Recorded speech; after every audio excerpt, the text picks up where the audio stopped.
drawing power, as it were. Back in them days, if you could draw, you were king. So I'm sure they paid him and took care of him as well as as Hulk Hogan, or near as well as Hulk Hogan. When he came here, I'm sure it was a great offer.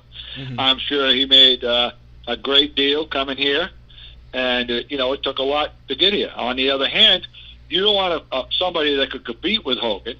Mm-hmm. And as far as charisma and the looks, everybody was, not that anybody here wasn't, the Randy Savage thing and the Bret Hart and all that stuff was fantastic, great, Macho Man, all of them, like you said, top talent. Mm-hmm. Do you want to bring somebody in to upset that apple cart? I mean, the thing was, going pretty well, everything was running good. They were bringing talent in, and when it was the right time, they brought him in, and they treated him pretty well, I'm sure. And he did his job. Yep. Yeah, I agree. Now, what about today's product? Do you watch any of it?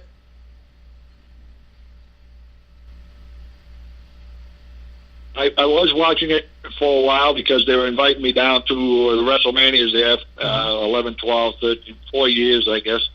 And, I went to the 30th, 28th.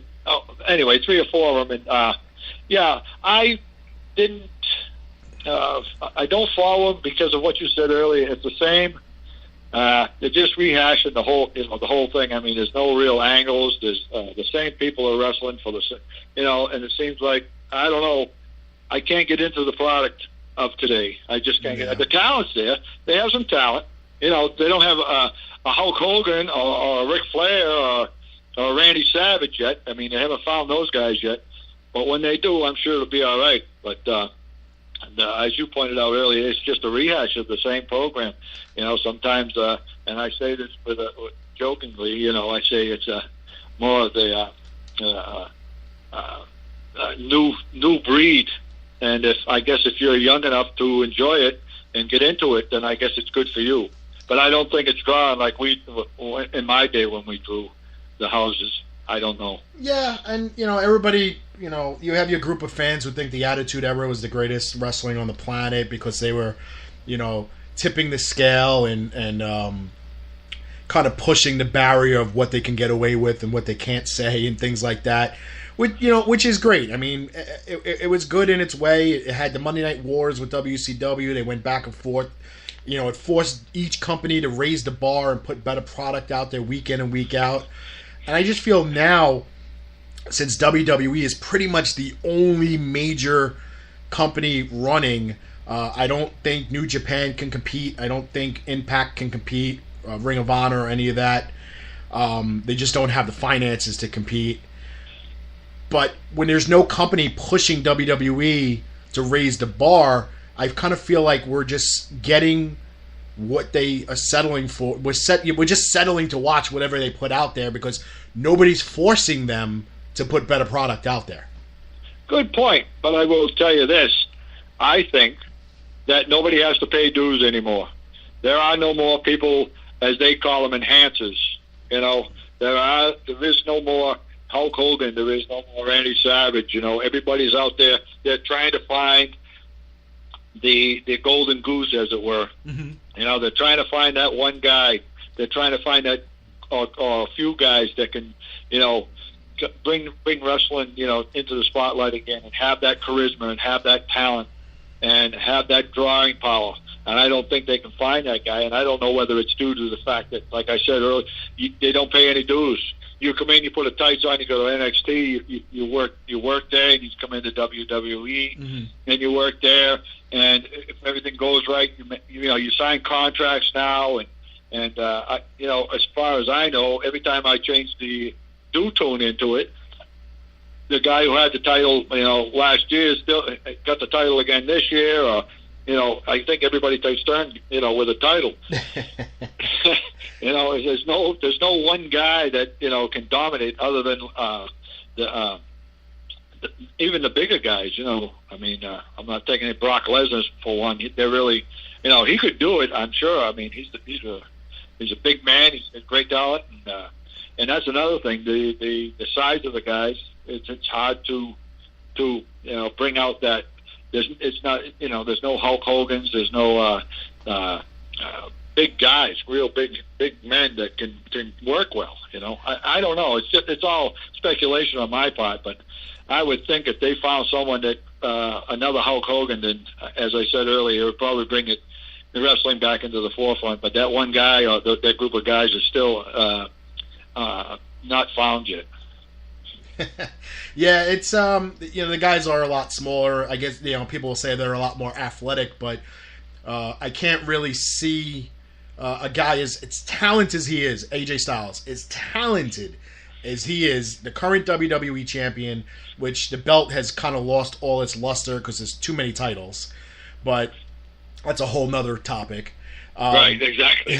But AJ Styles, for all the talent that he has and all the experience wrestling all over the world, it's just not convincing to see him wrestle a guy like Brock Lesnar or a guy like Braun Strowman and compete with him on every level and just come that close to defeating him.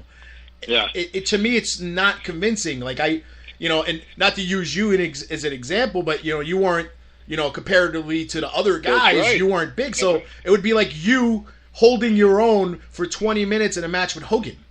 That's right. It doesn't make any sense. Exactly. But what you got to understand is when I started with Coco Ware, who wasn't big, Sam Houston and all that stuff, we didn't know it, and the fans didn't know it, and it's just come to what we were doing and Vince was doing is educating his fans to the fact that there were going to be smaller guys come along that could entertain them, and I think that we were kind of used in that respect to educate the fans to that fact. I'm not, it's nothing in concrete, but if you look, after us, that's when it started to turn, and the guys with smaller stature started, because they ran out of big guys, they ran out of big men, and like I said earlier, if they find that certain someone that will just dominate, then everything's going to be fine. But as it stands now, that's the way it is, and that's the product they have, and they have to sell it as best they can. Yeah, I mean, there's a lot of pedigree in wrestling now. I mean, the Samoans just keep putting out wrestler after wrestler after wrestler. Right. You got multiple generations wrestling now. With the Blanchards and the Ellerings and so many others, and a lot of back in the day, you weren't really able to know that this particular woman or this particular guy was this person's son or this person's daughter because there wasn't the internet. And exactly, it goes back to what I said earlier. Yeah, with the internet today and the cable TV and when it went worldwide and stuff like that, we went overseas many times and they knew who we were.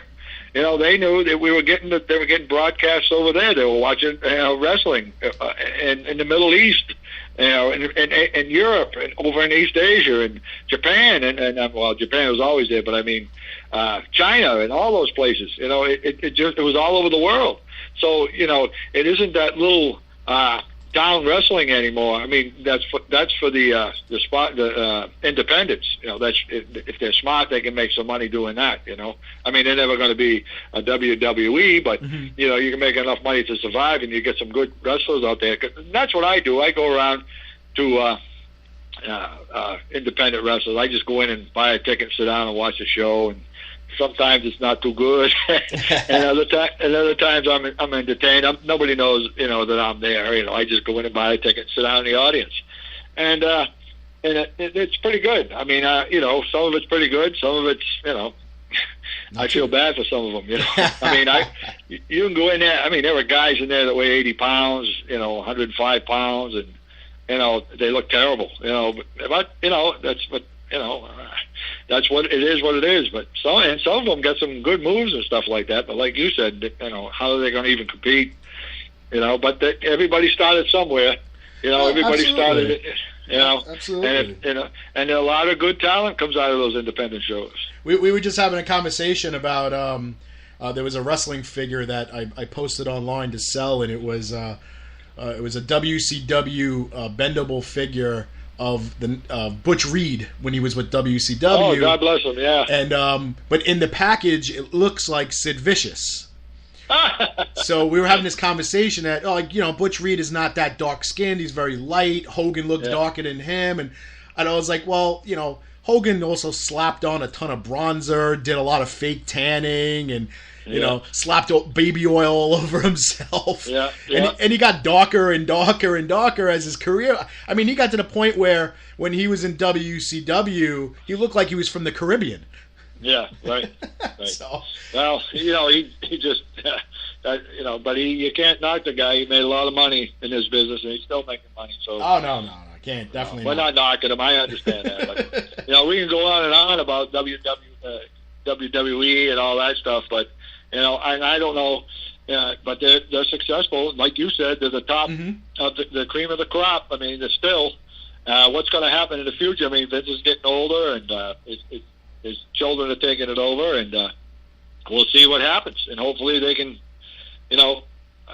do something with it, and hopefully it stays going. Yeah, I mean, 40 years later, we're still talking about Hulk Hogan. Isn't that something? Yeah, okay. Isn't that something? In 40 years, will we still be talking about AJ Styles? I don't know. See, that's the question. That's the key. Who was that? Oh, wasn't that guy? Yeah, right. Right. Yeah, you're absolutely right. I mean, it's a shame because there are some of those guys are really, really talented. Really talented. AJ Styles. How can you beat that? He's been all around the world, held titles everywhere and stuff like that. And I never met the guy, but he has he can work the mic. He can he's good with the stick. He can work. Yep. And he's got the psychology. When he does work, and how can you beat it? I've interviewed the guy. He's very well spoken, very down to earth, a big family guy. He's all around a really great guy, but I think he might be a victim of his own era. I think so too. We all came a little late or a little early, don't you think? Yeah. Some people might say I came a little late, but that's okay. Yeah. Well, story of my life. Yeah, I'm a little late. Yeah. It's all right. All right, so let's talk about your book. When is the release date? All right, we're going to release it. Believe it or not, at WrestleMania weekend in New Orleans. Okay. I'm going down with Scott Weiler Promotions. He's got a bunch of guys there that are going to be with me, and there's going to be the debut of my book, Dangerous Danny Davis, Mr. X, the story of Dangerous Danny Davis. Forgive me, and we're going to be signing it for the first time right there at WrestleMania weekend, and that's with Kenny Casanova, WOHW Publishing. Mm-hmm. I'm sure you know Kenny. Yes. And we got a Kickstarter going, and this is the last week of the Kickstarter, and we're hoping the fans we got a $3,000 pledge, and we're almost there, and this is the last week of it, and we're just hoping that the fans come through and help us to reach that $3,000 goal, and you can do that by going on dangerousdanny.com, dangerousdannydavis.com, and there's a Kickstarter on there for you to get to buy the book and make a pledge, or you can go to like me on Facebook at Dangerous Danny Davis, and there's a link there again on dangerousdannydavis.com for the Kickstarter. I'm sorry, I'm so excited about this book. This book is what. No, really. No, I've had the business for a long time, and yeah, you've accomplished a lot. You've seen and been around a lot. I mean, I'm sure it's going to be a really. It's a book that everybody should read this book. You don't have to be a wrestling fan to read this book.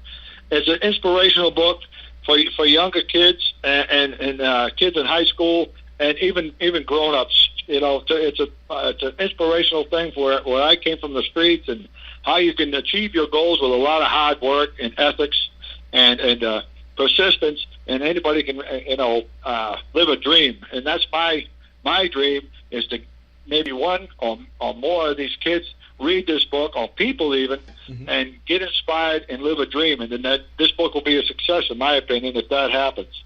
And, you can share all this information on Twitter and Facebook with your friends so that we can reach that $3,000 goal.